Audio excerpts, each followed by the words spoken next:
Well, welcome back to the channel. We're all packed up ready for our trip down to Mitchell, where we're going to go soak our bodies in the ball baths for a couple of days and get ourselves some recovery time. We've spent the last couple of days packing up the van, getting ready to go. I just wanted to spend a little bit of time just explaining why we created this channel.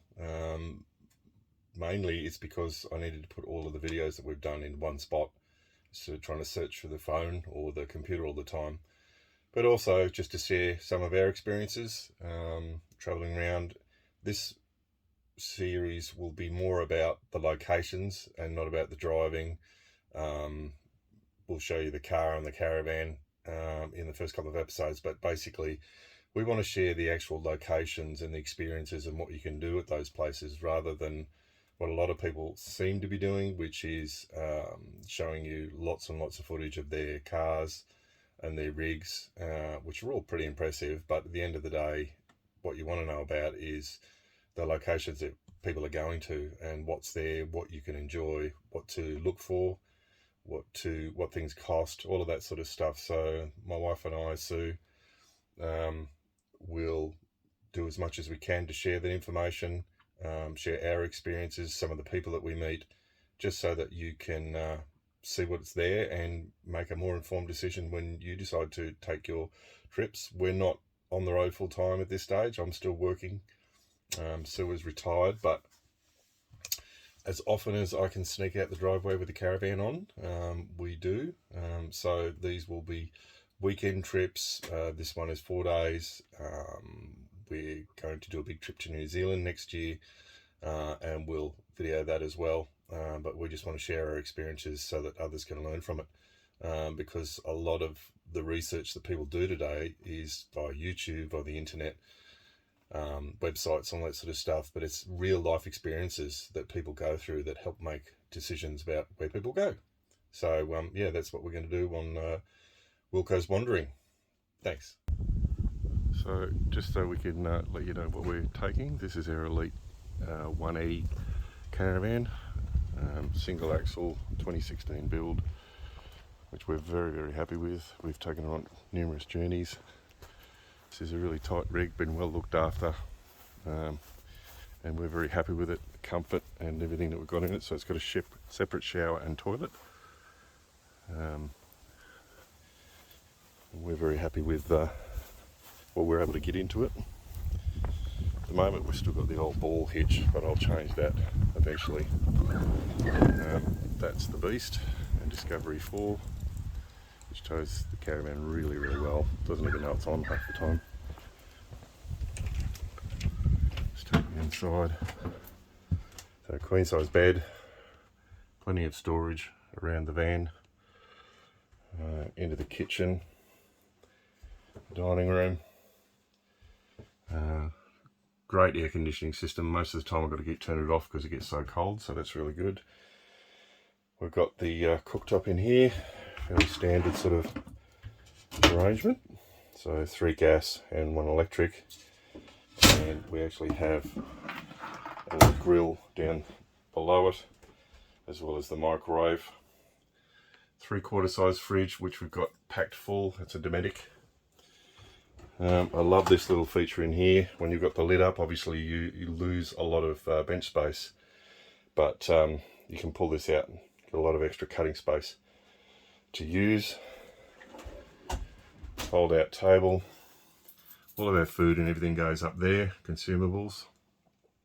There's a lot of storage underneath both those bench seats, but most of it's empty. A couple of extra cupboards down there. And we've got a separate toilet, which is a cassette type, and then obviously the shower in here, which is really great. Lots of room in there. Both of us are quite tall, so there's plenty of room for us in there. One of the things that we added was a mirror in here. Sorry, not sure what happened there. The phone just decided to stop working. What I was talking about was the fact that we used to have a big heavy sliding door there, which always fell off the hinges, and it had to have a mirror on the back of it. So when we took the door out and put that curtain in, that's why we added the mirror on the back wall. And the other thing was the sink that was in there was a beautiful round one, but absolutely impractical for the space. It hung out across the bench there, and we eventually found that nice rectangular one, which we replaced it with, which gave us more room in the ensuite area.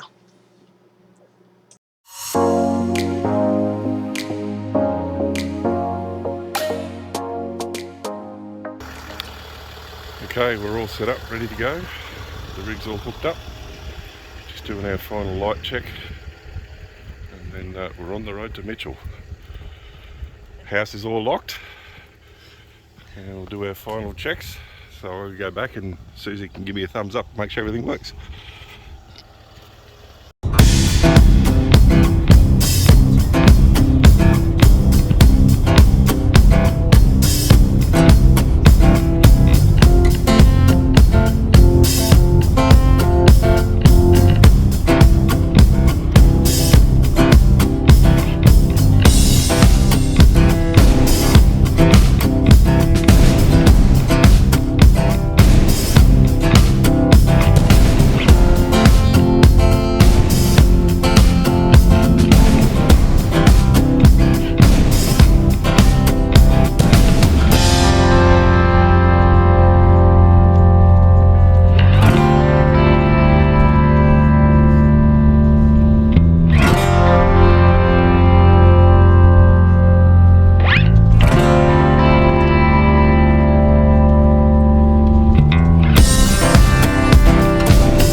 Okay, we decided to do a driver swap at Roma, and we pulled in at the Roma's largest bottle tree, which as you can see has a girth of 9.62 metres, a height of 15 metres and a crown of 23 metres. It was apparently transported to its current location from a property in 1927 by the Roma Town Council, and it obviously survived the transplant, but it is a massive tree.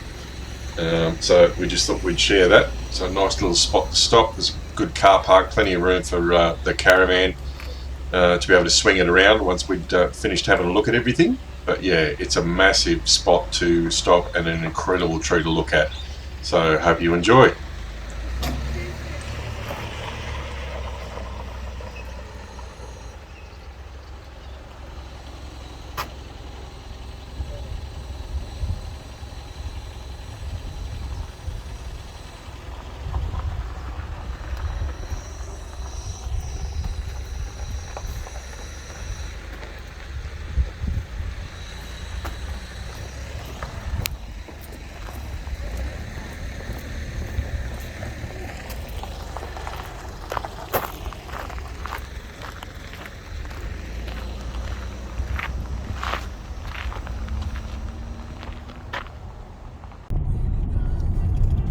Arriving Mitchell Caravan Park.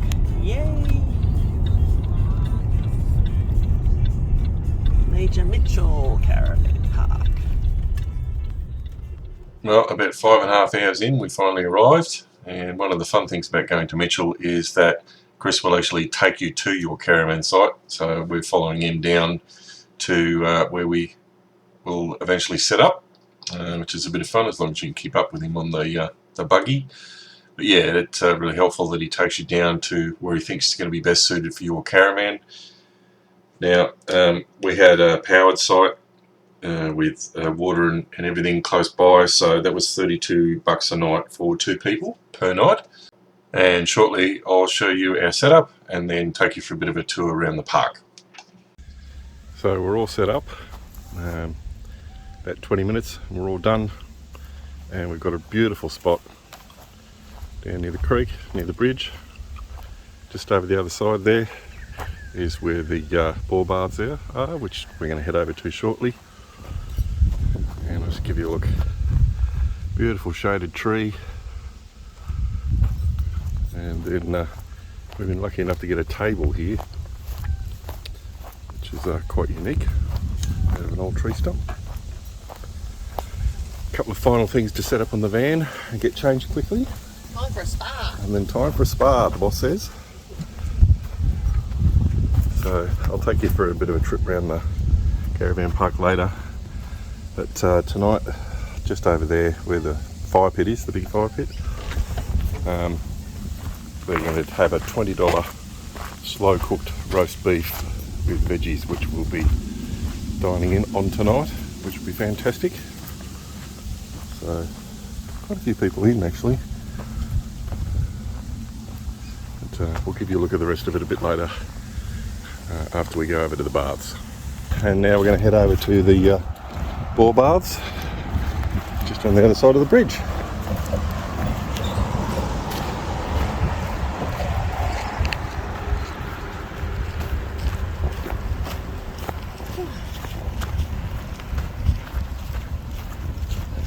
History about the flooding, I think, Simon. Yeah. Might be a bit hard to see on the screen, but this is the town's named over Major Thomas Mitchell in 1846, and just goes into a little bit of the history about the different heights of the floods that they had around here. Looks like the highest one was 9.84 metres in 2012. That's huge, which would have come up over the banks of here. Okay, just coming up to the swimming pool.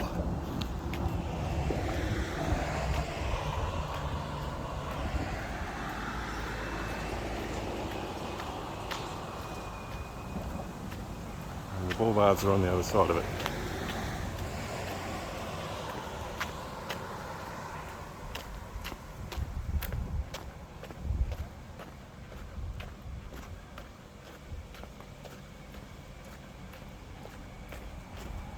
Stained glass on the front of this place. And, really thought that was amazing last time we were here. Last time we came was just after COVID had lifted, and we came out to Mitchell just to soak in the baths, and the people were so appreciative of visitors coming out to see them. The town had really struggled. It had been shut down for a long time, as everybody knows, with COVID. And any visitor was extremely welcome back then, weren't they, Darwin? Yes. When they opened up last time, after the COVID.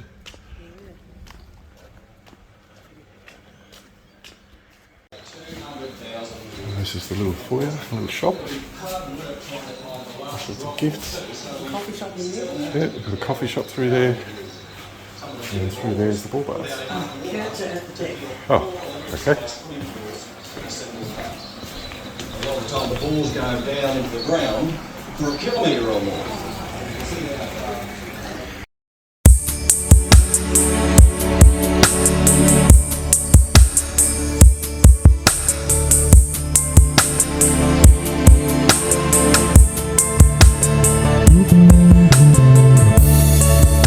Just a hot tip, get yourself a 3-day or a 4-day pass when you go to the ball baths. It's a much better value for you. There's the Mitchell ball baths. The one in front of me here is the ball bath, which has got 50-degree water going into it. And then you jump over there every 15 minutes into the 15-degree water and cool off. Good facilities. Tables and chairs. Sunday goes off around here for breakfast. And it's a good spot. So we're back at the van. Had a beautiful time at the baths. Yeah. Just got changed and it's happy hour, so wifey's got a gin and tonic. Yeah. Cheers. And I've got a wine. Cheers, babe. And we're just going to relax for a little while before we head over for dinner at the fire pit with the camp oven cook up. rest of the people from here, and see who else we can get to know.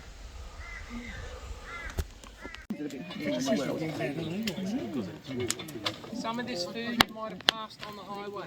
Our host may have been suggesting that some of the food may have come from the multiple roadkills on the highway, which brought great mirth from everybody. The food was actually great value. We paid $20 and we got a slow cooked roast with vegetables, and then we got apples with apple strudel with ice cream and cream. It was amazing. Well worth the effort. One of the things I love about travelling outback Australia is the fact that you get so much shared experience with other people on the road. We, over the 3 nights that we were there, were able to share experiences of our travels with other people that we met along the way who had been to some of the places we had. They shared places we want to add to our bucket list, and it was just incredible the amount of openness that was available among the people that we were with.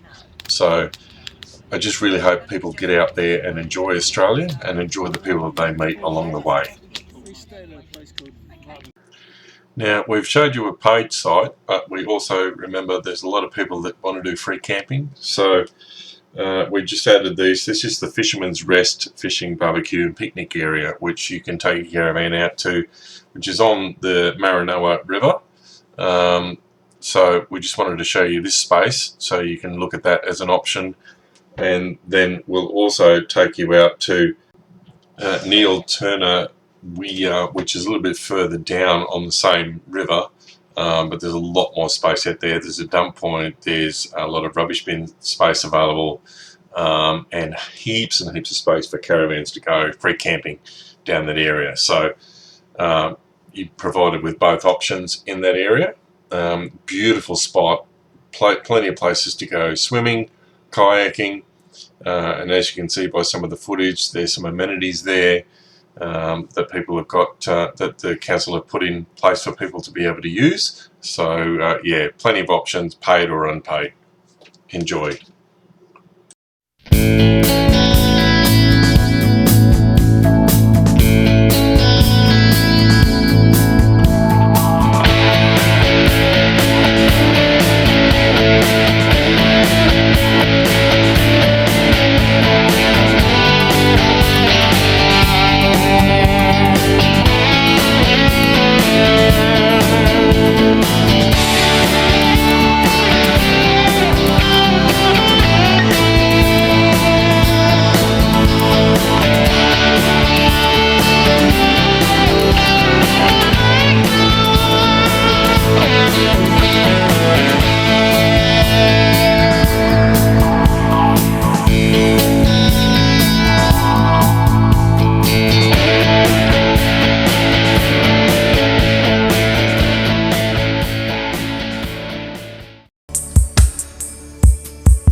almost the end of episode 1, folks. I hope you guys enjoy the content that we put in there for you and you got something really helpful out of it.